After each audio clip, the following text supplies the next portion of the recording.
Hi, just a quick video, and just want to highlight this one. It's really good. I'll leave a link in the description to this video, and you can go and check out the channel. Really good channel. It's from Harry Growler. The link to the PDF will be on his video here if you click on the link in the description box on my video. I'm just going to play this a minute.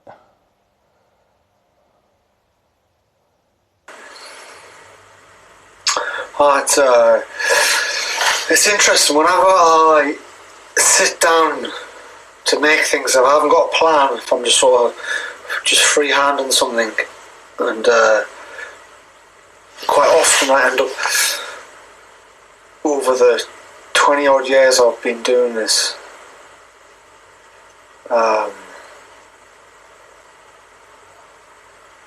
there's not a week goes by where I haven't had the urge where I just sat down and I'll do like an owl or a hare. It's quite strange. And when I'm out and about, roaming around, seeing what's going on, and I'm lucky enough to see owls and hares, especially owls. Fucking shit gets real. My instincts, I feel extremely alive, and all my senses are on full attention, and I'm looking and observing, and it's a feeling that nothing man's synthetic world has ever given us. You know, like I've done all sorts of daft shit, jumping out of airplanes, blah blah blah, doing all sorts, and you get a rush, and it's like a synthetic rush. It's not this real thing where you're seeing interesting wild animals who know exactly what they're doing, and they know who they are, doing their thing. It's a different thing altogether. At the minute I'm reading this book,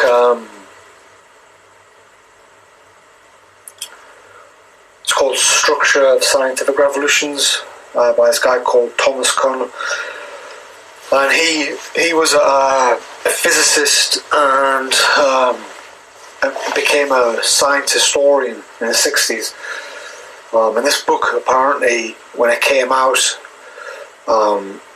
really got people in the science, so-called science community, and philosophy, and basically lots of areas of, especially the academia world, got them all talking, because basically this guy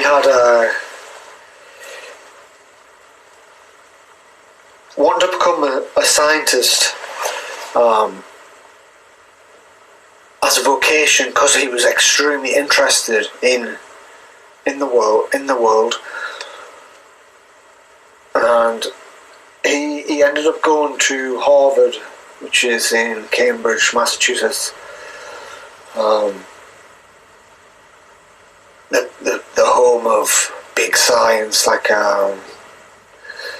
bullshit science, you know, like I think, well, it's where the Manhattan Project was based out of, and so it's basically all just scientists coming freshly out of university and being used by the government industrial military complex for their benefits and not for the benefits of the people. So yeah, but basically because he was at university there, he could see what science was, and it was far from, I think, the ideal that he had in his mind. And he could see that it was structured like a machine, the education system, and it was just producing these graduate, postgraduate problem solvers who were just interested in a career, rather than it being a vocation, rather than it being this urge, this desire to find the truth in the reality. They were just, these problem solver automatons. I'll put the PDF in the description for the books. It is good. It's well worth reading if you get a chance. It's better than watching half the shite on YouTube like this. But it definitely, the book definitely reflects the understanding that we have as people who have examined our beliefs, or just examined the things that we thought and why we thought them, our epistemology, and sort of took things a bit more seriously and started questioning why we thought these things.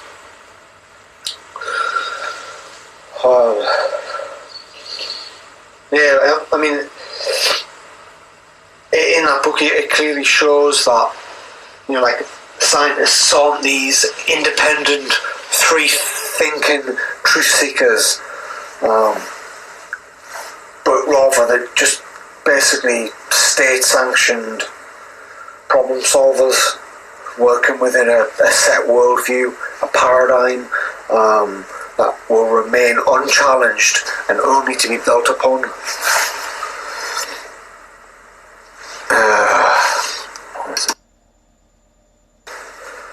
So, like, basically in this unchallenged paradigm worldview, you basically got this dogmatic structure which is using up all the resources to just basically refine and build upon the established theories and beliefs, and basically explain away any anomalies that might show that belief or theory to be a load of bollocks. Obviously they pretend, we're always trying to debunk this and prove ourselves wrong, but we know that's not the case, just by the sheer fact they won't even look at the obvious massive fault with the globe model, the fact that water needs to be contained and the surface is flat and we're living in a pressurized system. The very fact that these things will not be looked at shows that they're talking bollocks, and that the paradigm is not to be challenged or looked at. It's and basically they'll just explain away any anomaly with increasing levels of precise calculations designed to remove the anomaly or to give it some fucking explanation. So it's total bollocks. And it's like in the curriculum where we went through the Key Stage 2 and they nod their head to the scientific method. This every section of the curriculum from now should be approached using the scientific method, blah blah blah, and then it'll just say part 3, all students should be able to explain this, explain what not, understand, test, anything like that. It's just explain, describe the movements of the planets, describe this. It's just, it's not science, it's just a belief system that the system reinforces.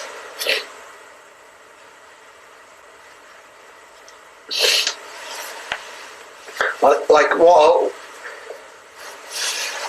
a good part in the book, he describes how they control the paradigm, and basically how it starts in education, control the mind, and how the paradigm is the basis of the educational mind control. It is the basis of the questions that science asks. That paradigm is the basis for the questions. So, the paradigm, the worldview leads to the questions they ask and the answers they'll give. it's the basis for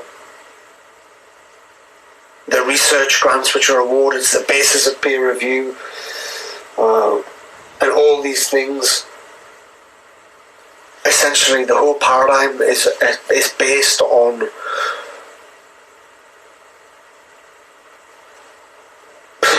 logically fallacious appeals to authority and tradition. That's essentially the paradigm. What the paradigm is based on. Two logical fallacies.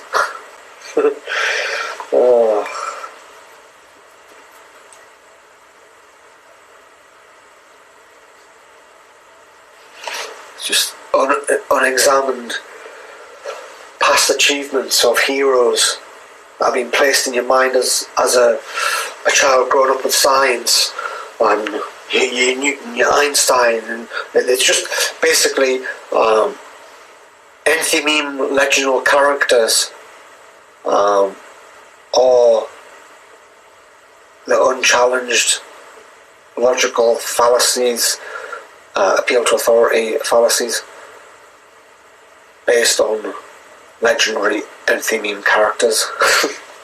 It's a fucking joke.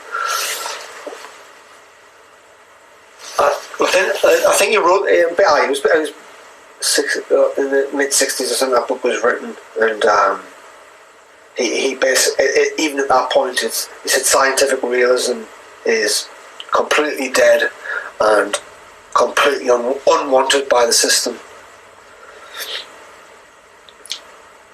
and basically no one in science is even considering. It's not even a notion to search for truth. They're problem solving the problems which have been presented to them, and basically demarcation is just pure nonsense. Like that's the idea that there's a distinction between science and religion, demarcation. But he proves it's bollocks. It's all just the same. But it's just a belief system, same old shit with a different veneer.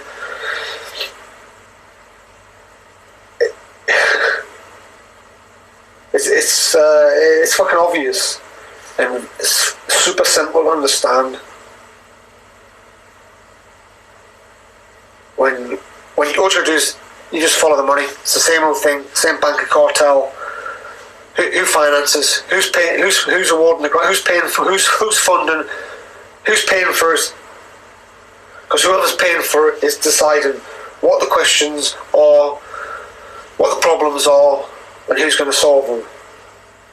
Who's going to publish the papers? Who's going to answer the anomalies? Who's in control of the worldview? It's fairly basic stuff, and it's very, very frustrating.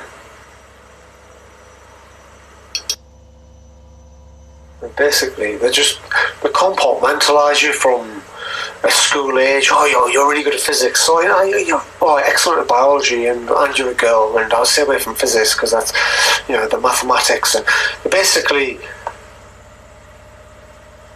the more they can specialise you and compartmentalise you, the less dots there are for you to connect over have an interest in all aspects of life. If they can just focus you and blinker you, put the blinkers on so you're looking down and pat you on the back because you're so good at that particular speciality, and you go through and you that encouragement and the reward, the success, feed you, before you know it, you're an arrogant know-all expert in a particular area who gives zero fucks about any other aspect of life because you want to be celebrated in the area you've chosen to be good at.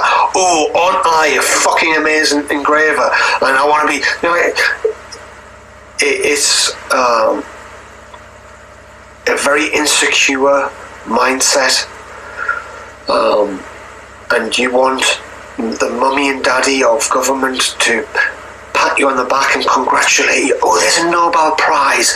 Oh, aren't I so good, and I've achieved everything that I want to achieve, and because life is completely meaningless. It's just good to have some success at this precise moment because that's all there is. It just lost souls generated because all of their culture and ancestral story has been fucking decimated, and they've got no idea, no connection with anything. It is mental. Like at this stage, you see that we are the natural philosophers. We are interested in reality. We're interested in challenging information and critically examining it to see where the truth lies. See what proof there is for the claims that are being made. But it's certainly not science doing it. So anybody who has the capacity to be honest with themselves and what they actually know and what is a belief, once you're honest with yourself, then boom, it starts. You've been honest with yourself. That's the first step. Holy shit, I can't believe I haven't thought of that. Right, I just assumed that. Okay, well, how? And then boom, the research starts. Start looking, start observing, start thinking. You're now thinking for yourself. You've been honest with yourself, and now you're thinking for yourself. Holy fuck, you're becoming a man, you're becoming a woman, you're becoming an adult. You've now been removed, you've removed yourself from the kidulthood or man-child or the arrested development or whatever the fuck the phrase is that they use to describe society, because that's what they'll use, because they'll just laughing. People who've been trivium educated and understand how the mind works fucking laugh at Globe Disciples, laugh at people who believe shit, believing things. Why are you believing that for? Why as an adult are you believing that? Well, because another man said it. Right. So even though you know that there's lots of liars in life, and you've met lots, and you know not to trust them, these ones you don't know, you're going to believe them. What, because they've been on television, or they've been in a newspaper, or they're famous? What the fuck? Wake up. So, if you understand how the mind works and how to critically think, and you understand that for anything that anybody says, there's a couple of intentions. And critically thinking is understanding and trying to use logical reasoning to work out what that second intention might be. Instinctively. Where's the proof? Okay. And it is very apparent that the university system, the educational system, does not. That's not what it's there for. It's there to produce slaves at various degrees. So you leave school at that age, you're that level slave. You work way up, foreman. Oh, this level up, you're an academic. Oh, you varying degrees of authority worship and lick-spittle slaves. Which is what people who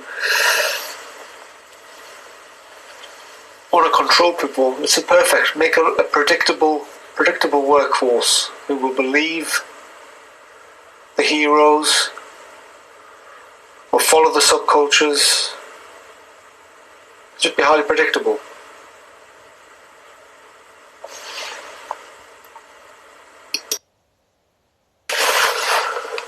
Yeah, I mean, I would say when I look at this is probably one of my concerns, something that's been going through my mind quite a bit as this gathers pace and they play out their various set plays. Yes, they'll have various plans for all different situations. They'll let some run, end others, move others forward, roll with the punches. But as this gathers pace, they have definitely played this out, I would imagine, knowing that people aren't willing to do the work in understanding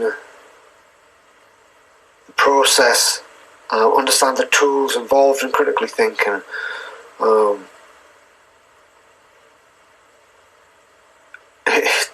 It's and understanding their own authority. It would seem to me that as this gathers pace, it's going to go from people who've had to put a lot of time and effort researching, questioning themselves, being honest with themselves, looking at things, understanding the substance, understanding water, understanding air, but then still having a lot of doubts, and then looking at all aspects and taking a lot of research. It's going to go from that to, as the balance starts to tip and it becomes less of a problem to not believe in the globe anymore and question it, because lots of people are saying that's definitely flat. This proves it. This proves it. You then have an exponential amount of people agreeing that the globe's bollocks, but they haven't put the work into themselves. They haven't had the realization that they're living in a complete slave system, and they're still going to be open to being led by other people, and by the very fact that they've decided to change their worldview based on a consensus movement, change in opinion. This is where the problem starts. They've played this out. We need to know where we are. But you've also got to fucking realise that you're your own person who could think for themselves.